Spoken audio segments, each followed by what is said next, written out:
Welcome to Career Biz, the podcast of the University Career Center at UNC Charlotte. I'm Jay. I'm Matt.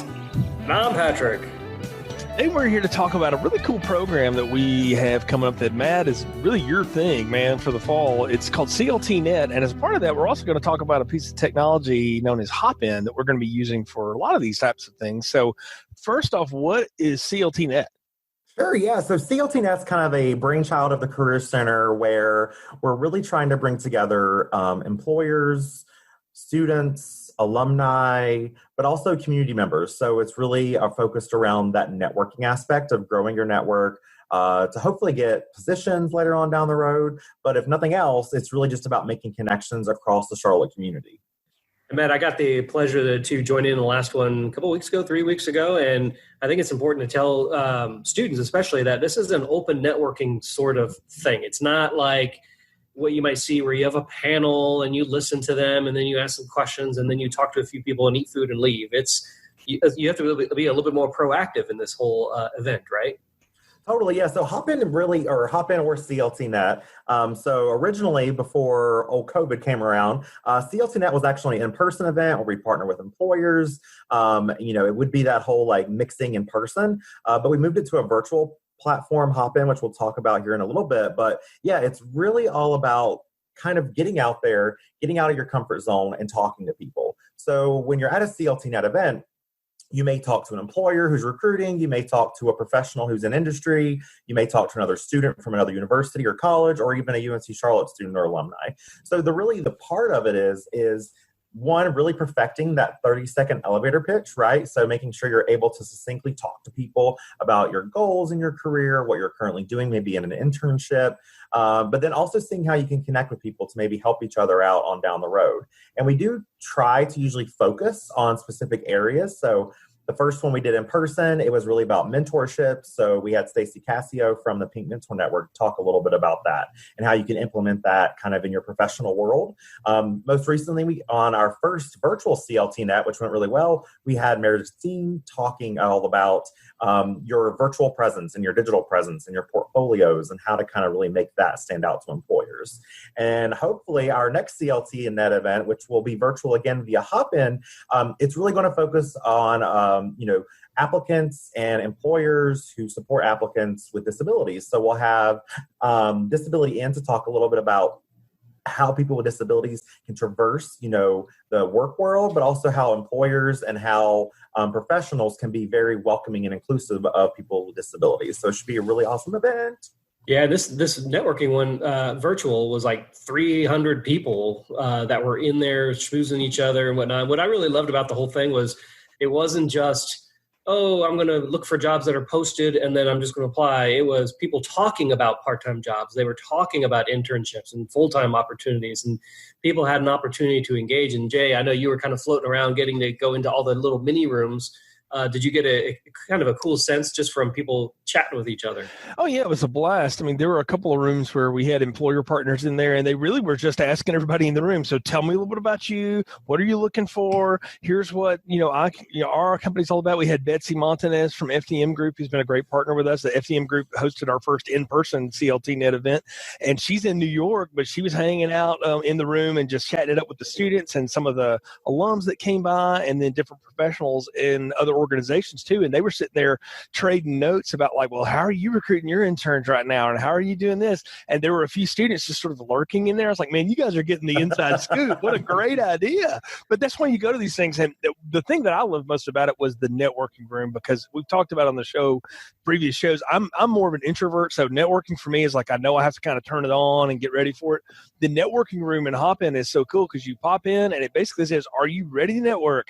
And it gives you a countdown. It matches you with somebody, and you have 3 minutes to just talk to each other, trade LinkedIn profiles with each other, and chat it up. And so it's a good way to practice those activities, to grow your network, and then get ready for when you're going to stuff like the online career fairs that we're going to have and some of the other online networking opportunities that we have. So, Matt, with that said, walk us through a little bit of HopIn. I mean, this is an audio format, so give us a tutorial with that. But even before that, did you guys hear Jay say that he's an introvert? For our listeners out there, what are your thoughts on that? Because he's coming across great. He's a great schmoozer, right, Matt? And Matt is the extrovert. I am the extrovert in life. I Yeah, I've learned how to do that through the years. That's 20-something years of working in career services. There you go. Knowing how to turn practice, it on and right? Anybody can do it. Yes, if you practice it, you can do it. And again, I learned how to do that through college and through experiences like this, which weren't virtual at the time, but I've learned when you have to turn it on and when not. And then, Matt, you're just kind of always at 12. But also what Matt and one of our other colleagues, Jenny, was able to do with this virtual thing was set up fun rooms, if you will. So there was a room, those who are working, if you will, I have air quotes for people who can't see me doing this, with your pets next to you, or we had other people, doing a scavenger hunt in their own home. And the reason I think, Matt, and you can tell me, no, Patrick, that's dumb, that you did this and Jenny did this is to kind of make it a little bit easier and less stressful for people just to get to know each other and smile a bit more, especially during the crap that we're in.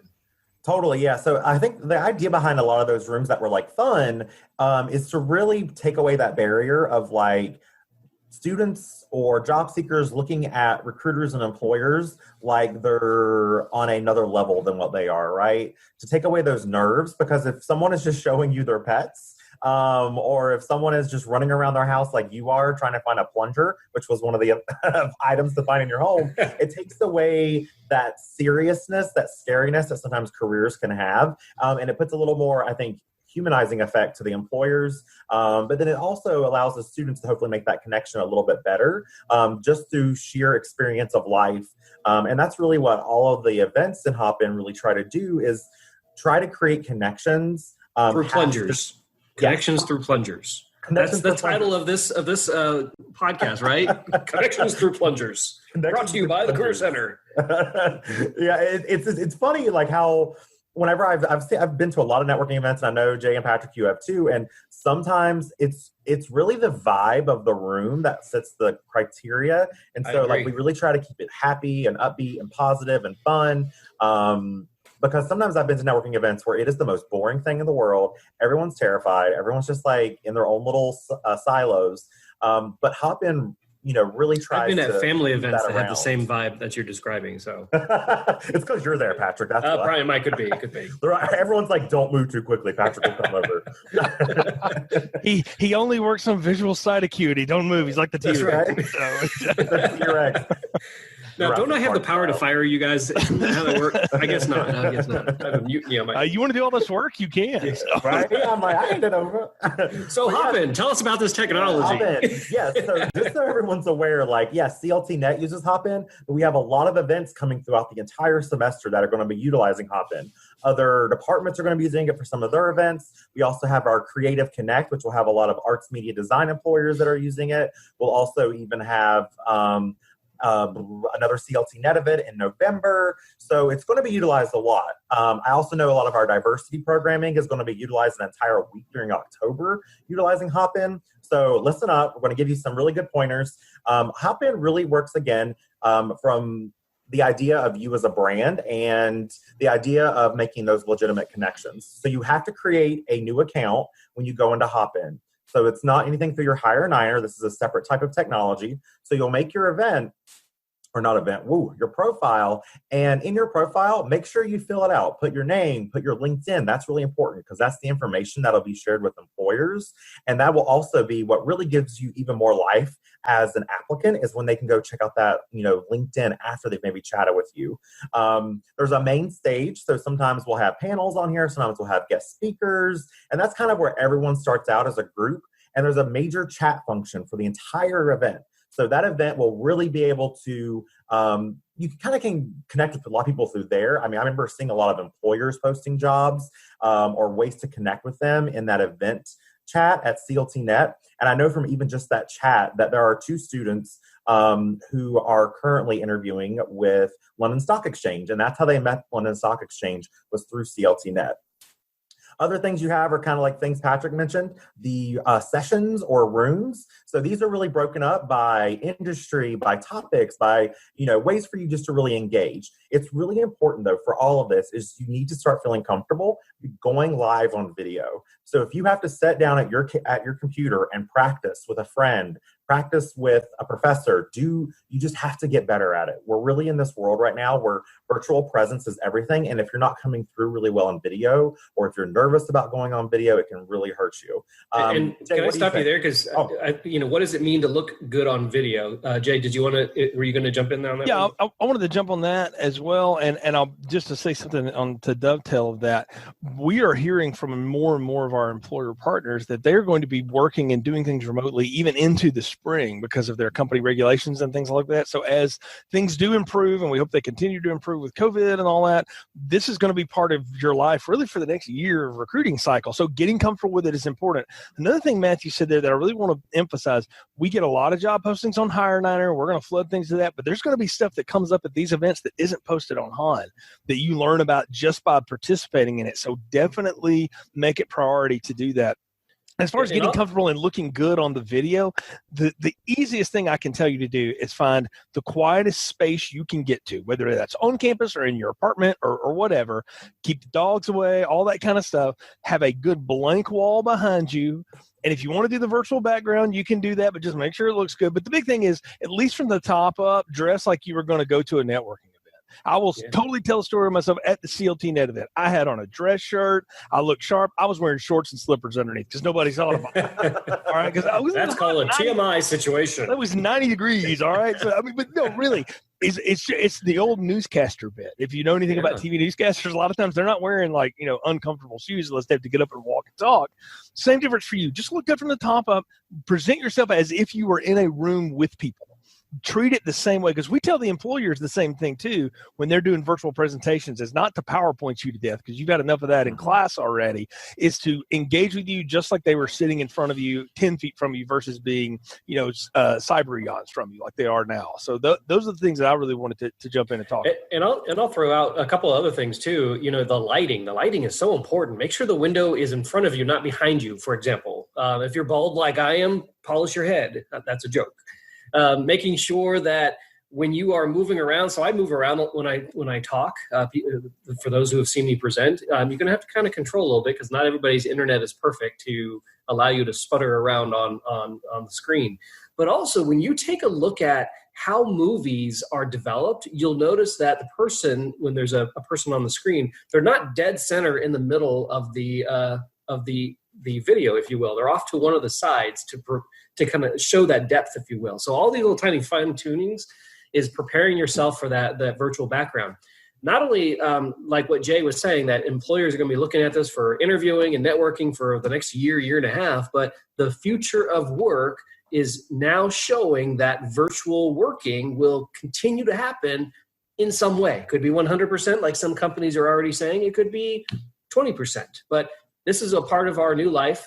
Get on it and realize that the future work is partial virtual moving forward.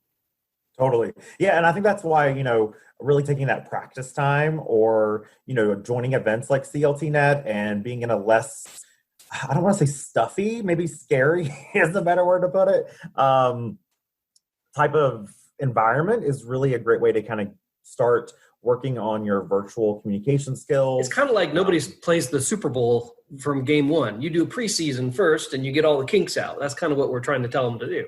Exactly. And for those of you like me who don't understand sports references, but yeah, it's all about really, working on that brand, working on your communication virtually, right? So you've been thinking about your verbal, nonverbal, what you're presenting as an aesthetic to employers. All those things are really important. And so when you're kind of looking at HopIn as an application that we're using at the Career Center, there's a lot of different ways that you can kind of work on that, right? So yes, you'll go virtual and you'll have the video up, honestly, through a majority of it, except for the main stage. But the sessions you'll have your video on, I mean, you can sleuth and watch. And if that makes you feel more comfortable to find a way for you to jump in, that's great. But then other things like, the networking thing Jay was mentioning, I love that because it just randomly pairs you with people. And you have 4 minutes to chat with them. And then you can decide whether you want to make that connection that will then share your LinkedIn information. But then you can also even go into booths. So for CLTNet, our booths are normally partners or other ways to engage in the community, right? So if you want to do volunteering through Share Charlotte, which you should really check out if you're looking for some stuff to do in the Charlotte area to help others and build up your resume. But then other things that you can really do in the booths, the Creative Connect will actually be booths with employers. And you can actually go live with employers in their room. And so that's where a lot of these types of events are going out. It's going to virtual. It's going to, you being able to sell yourself, no longer in person, holding your resume, standing there in front of them, but it's you communicating who you are as a person through video.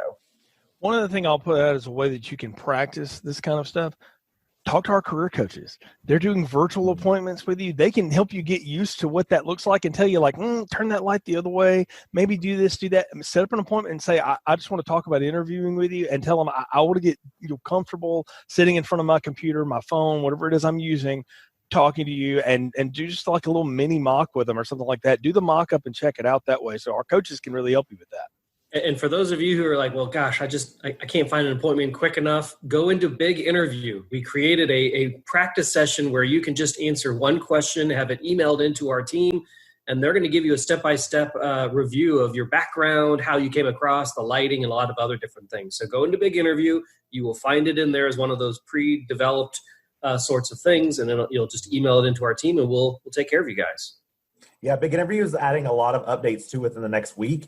Like they have interview playbooks. So if you come from specific identities, they have them around those. But they also have an AI, an artificial intelligence feature, which can kind of help you work on eye contact with the camera, which I know a lot of people struggle with because you're trying to look. It's like Patrick's face is all up in the camera right now, but you're wanting to communicate with the person practicing at your screen. But really you want to be looking at the camera, so you're at least giving that eye contact. And that's really important for all these virtual events, is to, again, making a connection with the person can happen over virtual. It's just all about how you set yourself up to succeed in that type of arena. Like I know some students will have their phone or their computer set too low on their desk, and then it's basically like an upward shot, like up their nose. I took a really good piece of advice from someone, and right now, my computer has 4 books underneath it that lifts it up to more eye level with me. So then that way it's not giving a whole bunch of the background that I have, like maybe like my ceiling, but then it's also allowing me to be easier to talk to the camera, which is on eye level with me. I like that. And it almost feels like when we're dealing with HopIn, you said, create a robust profile, join in on the conversations. It comes down to just being proactive. Remember, it's going to feel weird the first couple of times. Turn on your video, start chatting with people. It sounds like you could almost like write down 3 or 4 questions and have it right next to you to use whenever you meet somebody for the first time, just so you don't have to, worry about that kind of stuff, right? Yeah, you can directly message people. So it'll show you on the side who all is actually in the event, and you can directly message them or invite them to a video call just with you, which is a really great way, again, to kind of like, make those connections. But yeah, I would literally say for a lot of these events is create a Word document that you can easily copy and paste questions from. So that way you can kind of help get information answered. But I would also say, like, try to be specific to the employer you're talking to, and try not to ask them questions that you can easily find on their social media or on their website, because then that just really demonstrates that maybe you haven't done research on the employer. So it's kind of like you're starting your own little workspace hub around networking by having information up about the employer. Because usually with most of our events, you're going to know what employers are there beforehand, so you can kind of prep and figure out which employers you want to do more research on. Very cool. Absolutely. I know it's pretty cool. It's pretty cool. I mean, I've used a lot of virtual platforms, and I think HopIn is by far the most interesting to use, the most fun to use. And it also gives you a lot of ways to interact where not everyone is just like in one Zoom room, right? Just chatting away. It's really a choose your own adventure type of way, and you can choose which ways you want to network with people. So CLTNet, all of our other networking nights will all be using HopIn. It sounds like Career Treks, some of them might be using HopIn. So you're going to find this trend throughout the entire year, and possibly even next year, depending on how things go with that kind of stuff, right? Yeah, because it's been really cool too, seeing all the employers from around the nation who are really able to utilize a lot of our digital services now, because they're just like, cool, I don't have to come to campus, because usually employers have to spend a lot of money to travel here and everything. Yeah. But now they can come here and recruit without having to leave the comfort of their home. And I would say this is a little bit different than career fairs. Now, career fairs, we have a different product that will be like simulating the booths, where you go up to a booth and you talk with somebody and you drop off your resume and you kind of move on. So it's different than going to a career fair where you're saying, hi, I want to talk to you about your jobs and here's my resume. This is all about, hi, this is who I am. Who are you? Let's engage. Let's create a relationship so we can possibly find jobs later on. Mm-hmm.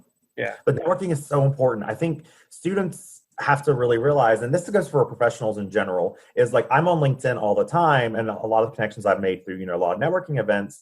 But the one thing that gets to me, and I was just like dealing with this morning, is the amount of people who reach out to me just always asking me for something like, can you do this? Can you do that? Can you tell me this? Can you tell me that? And then it just kind of leads to an array of me not replying because I'm like, you're always asking for something. So make sure you're utilizing your different networks, like people you meet at these networking events. You should be following up with them to maybe show them articles they might be interested in, or showing them, projects you're working on that they might be interested in. So you really need to make sure you're like building those connections. Yeah, I was going to jump in there and say that too. If you make a connection with someone and they say, "Oh, that sounds like really cool what you're doing," or whatever, let them know when you get knee deep in that project and go like, "Hey, you can take a look at the mock-up of it right here." If for nothing more than just to get your name and memory of talking to you back in front of them, that just puts another person in your corner who will help you in your internship and job search for sure. Well, Patrick, Matthew, thanks for joining me on this episode of Career Bits, talking a little bit about the CLTNet event and some of the cool things that we've got going on with HopIn in the fall. Any other things we want to highlight here on this episode of the show? I think we got it. HopIn was the biggest thing that I wanted to make sure that students and alumni and everybody else knows about. Matt? Make sure you hop in on HopIn. I knew that was coming. You did it. All right. Yeah. Very good. Well, again, folks, you can keep up with the happenings of the Career Center by following us on social media at Niner Careers. You can also keep up on our website, career.uncc.edu, for a list of events, all the cool stuff we've got going on. As you prepare to return to campus or return back to school and things like that, remember, stay safe, stay in touch. Let us know what we can do to support you throughout your entire career and professional journey here with the Career Center. So for Matthew and Patrick, I'm Jay. Thanks for listening to Career Bits. We'll talk to you soon.